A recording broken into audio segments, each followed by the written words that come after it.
त्या ठिकाणी ताट येऊ द्या, नाही त्याच्यात जास्त टाकलं तर मग मला बोला. त्या संदर्भात तुम्ही साथ दिली पाहिजे.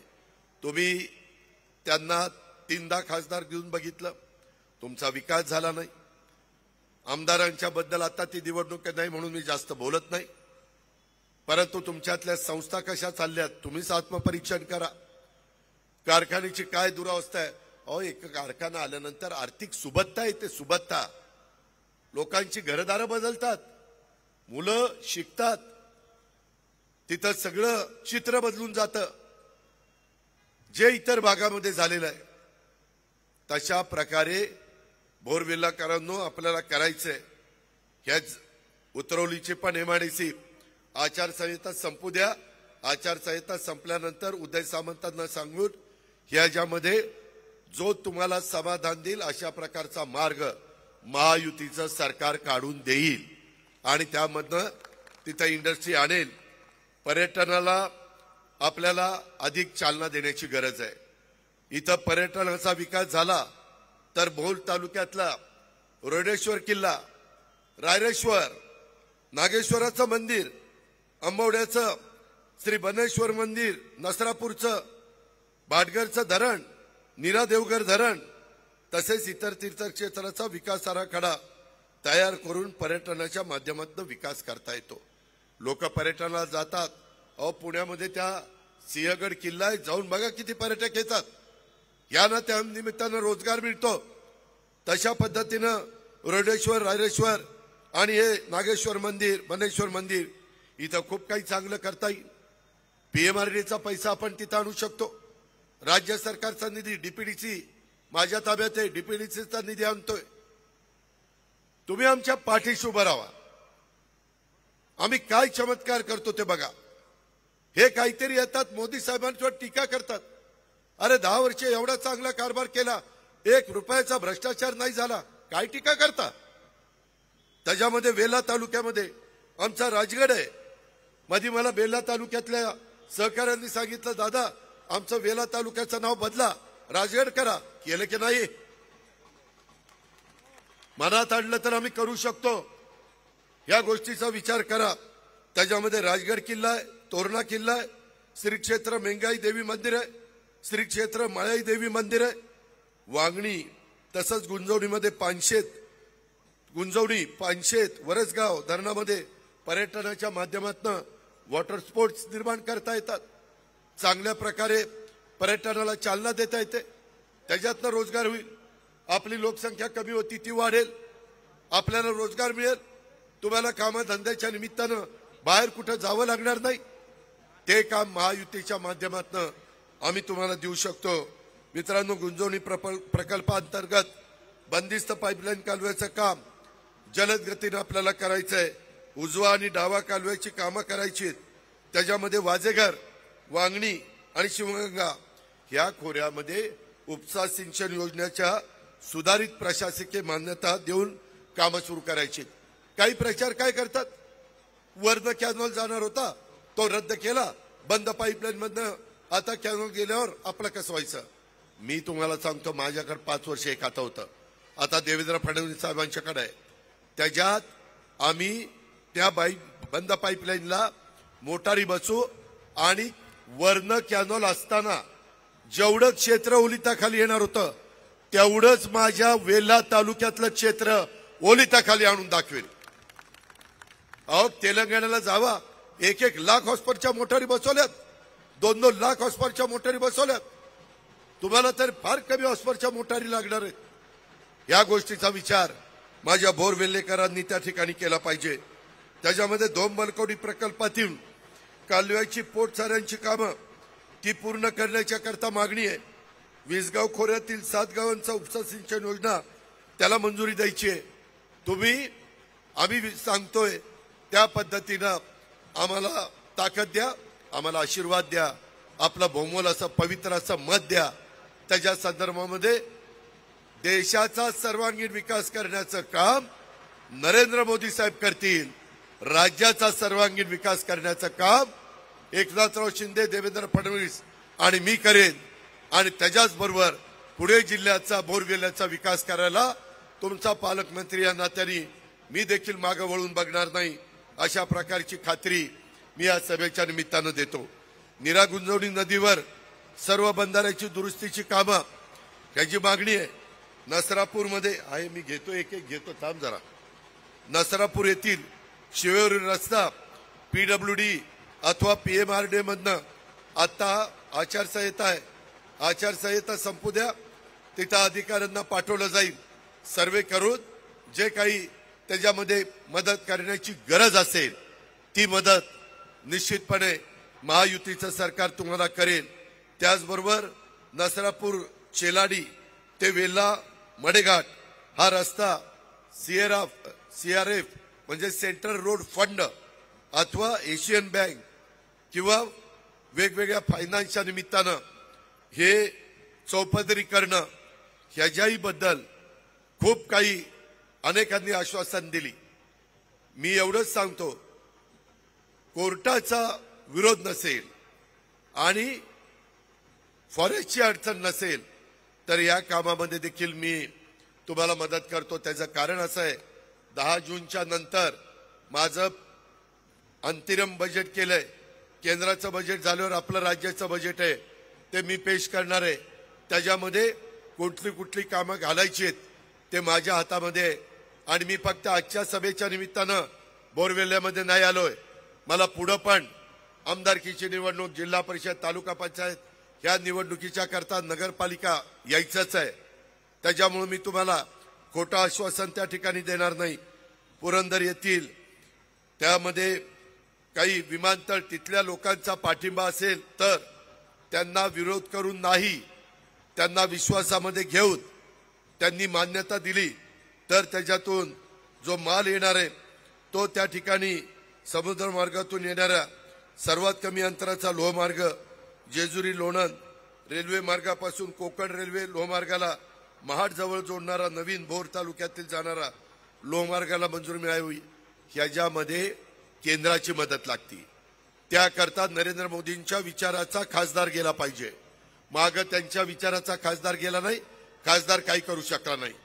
आपला खासदार तुम्ही महायुतीचा निवडून द्या, त्याच्यात मी देवेंद्रजी एकनाथराव जाऊ, खासदारांना घेऊन जाऊ आणि तिथून ते काम मंजूर करून आणू, तेवढी आमच्यात धमक आहे। बुलेट ट्रेन सुरू झाल्यात, वंदे भारत सुरू झाल्यात, मध्ये माझ्या बारामतीचं 20-25 वर्ष बारामती ते फलटण रेल्वे पडली होती। मी मोदी साहेबांना सांगितलं, मोदी साहेबांनी ऑनलाईन भूमिपूजन केलं। मोदी साहेबांची माझी ओळख आहे, परवा पुण्याच्या सभेत बघितलं मोदी साहेबांशी कसा गप्पा मारत होतो, आहे ना ओळख, पंतप्रधानांची ओळख आहे। त्याच्यामुळे नुसत्या गप्पा मारत नाही, काम करून दाखवेल, खणखणीत नाणं वाजून दाखवेल। फक्त तुम्ही आशीर्वाद द्या, तुम्ही साथ द्या। मित्रांनो, आज मी तुम्हाला विनंती करतो, आता भावनिक बनू नका। भावकीची किंवा गावकीची निवडणूक नाहीये। ग्रामपंचायतीमध्ये कदाचित शिवसेना, भाजप, राष्ट्रवादी काँग्रेस एकमेकांच्या विरोधात लढल्या असतील, ती निवडणूक गाव पातळीची होती, तालुका पातळीच्या निवडणुका झाल्या असतील। ही देशाची निवडणूक आहे आणि देशाचा निधी आपल्याला आणायचा आहे। राज्याचा निधी मी आणि एकनाथराव देवेंद्र देऊ, परंतु त्याला मर्यादा आहे।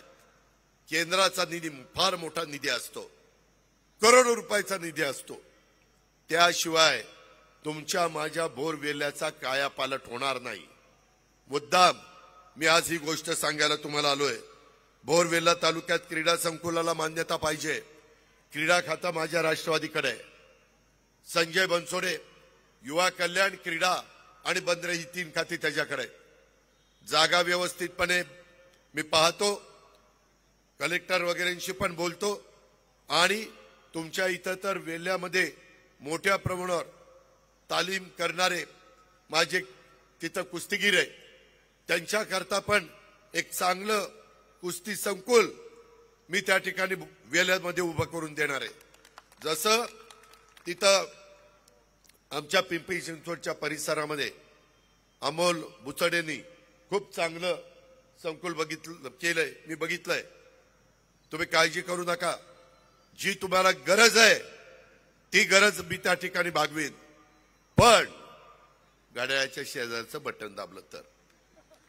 तुम्ही माझं ऐका, मी मग तुमचं ऐकीन. त्याच्यामध्ये फार चांगला जाहीरनामा हा मोदी साहेबांनी दिलेला आहे. 80 कोटी लोकांना मोफत धान्य, 3 कोटी लोकांना घरं बांधून देणार, 300 पेक्षा जास्त 300 पर्यंत युनिटवाल्यांना मोफत वीज देणार. खूप योजना आहेत. सांगितलं तर वेळ कमी पडेल, त्याचा फायदा उचलला पाहिजे. त्यामध्ये भाटघर धरणातील कांबरे आणि वेळवंडे ते पुलाचं सर्वेक्षण झालंय. त्यास किती कोटी रुपये खर्च येतो त्याचा सर्वे होऊन त्याचा पण प्लॅन एस्टिमेट करतो. त्यामध्ये देखील मध्ये मी इंदापूरला गेलो. इंदापूरला करमाळा इंदापूर मला व्यापारी भेटले. म्हणले दादा, करमाळ्यावरून इंदापूरला यायला हा पूल आहे ना उजनीचा, तो केला तर आमचं सगळ्यांचं कल्याण होणार आहे, बाजारपेठेची भरभराट होणार आहे. मी प्लॅन एस्टिमेट करायला सांगितलं. 382 कोटी रुपये झालं. जाऊन बघा, टेंडर निघालंय, आता काम सुरू होणार आहे. 382. अरे तुमचं तर 100 कोटीच आहे, पण नाही कुणाला करता आलं. मी करून दाखवेल, महायुतीच्या वतीनं करून दाखवेल. त्याच्यामध्ये नीरा देवघर, भाटघर, गुंजवणी, पानशेत, वरसगाव, वीर या धरणाच्या प्रकल्पग्रस्तांचे प्रश्न प्रलंबित आहेत. मी आताच दिलीप देशपांडे मला भेटला. दिलीपला मी सांगितलं तिथं नागरी सुविधा कामांना प्राधान्य. दिलीप मदत पुनर्वसनाचं काम करतोय. त्यामध्ये मी त्याला सांगितलं की आता मदत पुनर्वसन माझ्याच अनिल भाईदास पाटलांना एकनाथराव शिंदेंनी दिलंय. मी त्याची मीटिंग पुण्यामध्ये लावेन आणि तुमचे हे काही प्रकल्पग्रस्तांचे प्रश्न असतील ते पण मार्गी लावण्याचं काम करेल. तुम्हाला आता मी एवढं सगळं सांगितलंय. तुम्हाला वाटेल आज काही गप्पा हाणतोय, काय बाता मारतोय. बाता मारत नाही. मी खरं जे करणार आहे, जे माझ्या हातात आहे तेच सांगण्याचा प्रयत्न केलेला आहे. मित्रांनो, ह्याच्यामध्ये कुठला बदल होणार नाही. पण आपलं बहुमोल अशा प्रकारचं मत, कुठल्याही खोट्या नाट्या प्रचाराला बळी पडू नका. त्यामध्ये इतरांनी अनेकदा महाराष्ट्र सरकारमध्ये कामं केली. काही जण 4 वेळेला मुख्यमंत्री झाले, बोरवेलाचा विकास झाला नाही. काही जण 3 वेळेला खासदार झाले, बोरवेलाचा विकास झाला नाही. काम करून, प्रशासनाकडनं काम करून घेणं ही पण एक कसब असतं. त्यांना विचार, मी ज्यावेळेस मीटिंग घेतो त्यावेळेस त्यांना विचारतो अधिकाऱ्यांना, काम कधी होणार आहे. 15 दिवस जास्त घे, पण त्यावेळेस कामच झालं पाहिजे, नाही तर मग दुसरं काम करावं लागेल. या पद्धतीनं कामं होत असतात. या प्रकारे विकास होत असतो. आणि मी जे बोलतोय ते मी करून दाखवले काही भागात. आणि मला त्या भागासारखं इतर पण बारामती लोकसभा मतदारसंघाचा भाग करायचा आहे. मग ते माझं इंदापूर असेल, ते दौंड असेल, ते पुरंदर हवेली असेल, ते माझं मुळशी बोरवेलला असेल. खडकवासला तर शहरी भागात येतो, तिथले प्रश्न वेगळे आहेत. मी तिथं काय बोलायचं ते बोलीन. तुम्ही ग्रामीण भागामध्ये येता, तिथल्या अडचणी वेगळ्या आहेत, तिकडच्या अडचणी वेगळ्या आहेत. आणि या पद्धतीनं मला आता येताना पण यशवंत डाळ आणि बाकीच्या सगळ्यांनी, भालचंद्र जगताप, रणजित यांनी एक कारखाना इथं आला होता, परंतु रस्त्यापायी बंद पडला. मित्रांनो, कारखानदारी आल्यानंतर त्या कारखानदाराला मदत करायची असते. रस्त्याची अडचण आली, लाईटची अडचण आली, पाण्याची अडचण आली, स्थानिक काही अडचण आली तर ती सोडवायची असते. ती सोडवली तर कारखानदार आपल्याकडे येतील.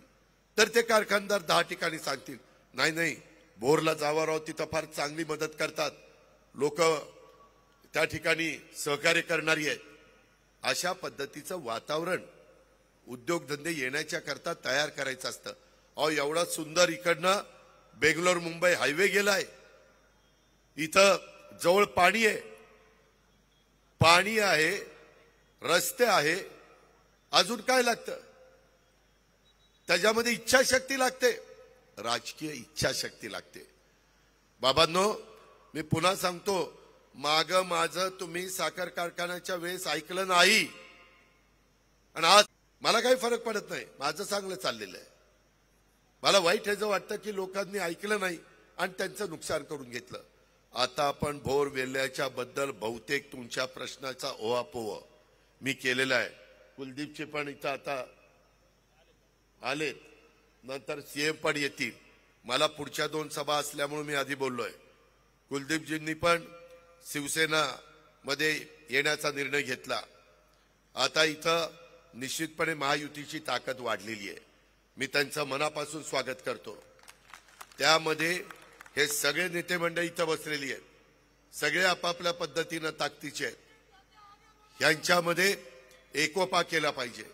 यांच्यात एकोपा होत नाही म्हणून समोरच्याचा भाग त्या ठिकाणी फावतं. एकोपा झाला पाहिजे. तुम्हाला जर बदल करायचा असेल तर तुमच्या वाड्या वस्त्या गावं सगळी एकजुटीनं घड्याळाच्या पाठीमागे उभी राहिली पाहिजे. ही कामं मी आता सांगितलेली आहे. ती कामं त्याच्यामध्ये करून देण्याच्या करता मला एकनाथराव शिंदे आमच्या बरोबर आहेत, देवेंद्र फडणवीस साहेब बरोबर आहेत आणि तिसऱ्यांदा देशाचे पंतप्रधान नरेंद्र मोदी साहेब होणार आहेत. त्यामुळं आपल्याला त्यांच्या विचाराचा खासदार गेला तर चांगल्या प्रकारे निधी आणता येईल. रेल्वेच्या बद्दलचे प्रश्न असो, अजून काही नॅशनल हायवेचे प्रश्न असो, काही टनेल. मगाशी मला सांगितलं दादा आमच्या इथं एक वाईला रस्ता चाललेला आहे, 32 किलोमीटर का काहीतरी आहे, कॉन्क्रीटचा रस्ता होतोय. आता त्याच्यात जर बोगदा करता आला तर तपासून घ्या, अजून वेळ वाचणार आहे. खाली पण जायला महाडला काही गोष्टी केल्या तर कोकण आणि माझा बोरवेला हे जवळ येणार आहे आणि त्याच्यातनं आपल्याला मदत होणार आहे. ह्या सगळ्या गोष्टी आपण बाबांनो करू शकतो. त्याच्यामध्ये आमची करण्याची तयारी आहे. आम्ही त्याच्याबद्दल एकत्र बसून मुंबईत चर्चा केलेली आहे आणि त्याच्यातूनच आज मुख्यमंत्र्यांनी तारीख भोर करता दिलेली आहे. आज तुम्ही मोठ्या संख्येने आला. लग्नाची तीत असताना आला. मी जरा लवकर आलो, त्यावेळेस अर्ध्याच खुर्च्या भरलेल्या होत्या. हे काही जण काय करतात विरोधक, त्या अर्ध्या खुर्च्या असतानाच फोटो काढतात आणि म्हणतात बघा सभा फेल गेली. अरे तुला काय घडायचं, सभा फेल जाईल नाही तर काय होईल. कामं लोकांचे होण्याची मतलब. अशा प्रकारचे विरोधक आहे. त्यामध्ये कुठलाही महत्वाची गोष्ट बोलत नाहीत. आज देशामध्ये काय करणार ते सांगत नाही. महायुती आणि एनडीए, पंतप्रधान नरेंद्र मोदी आहेत चेहरा. विरोधकांचा चेहरा कोण आहे? म्हणतात निवडून आल्यावर आम्ही ठरवू. अरे शाणे, निवडून आल्यावर ठरवणार. मागे जनता पक्षाचं असंच वाटोळं झालं. निवडून आल्यावर ठरवून झाली भांडणं. 2.5 वर्षात निवडणुका परवडणार नाही आपल्याला. प्रचंड खर्च असतो, वेळ जातो, आचारसंहिता असती, विकास कामं थांबतात. या गोष्टीचा विचार माझ्या भोरवेल्लाकरांनी करायला पाहिजे. खरं तर माझं भोरवेल्ला पुण्याच्या इतकं जवळ आहे, एवढा इथला कायापालट व्हायला पाहिजे होता. अहो तुमच्या नंतर खंडाळ्याचा झाला, दुष्काळी तालुका झाला की नाही, कारखानदारी आली की नाही.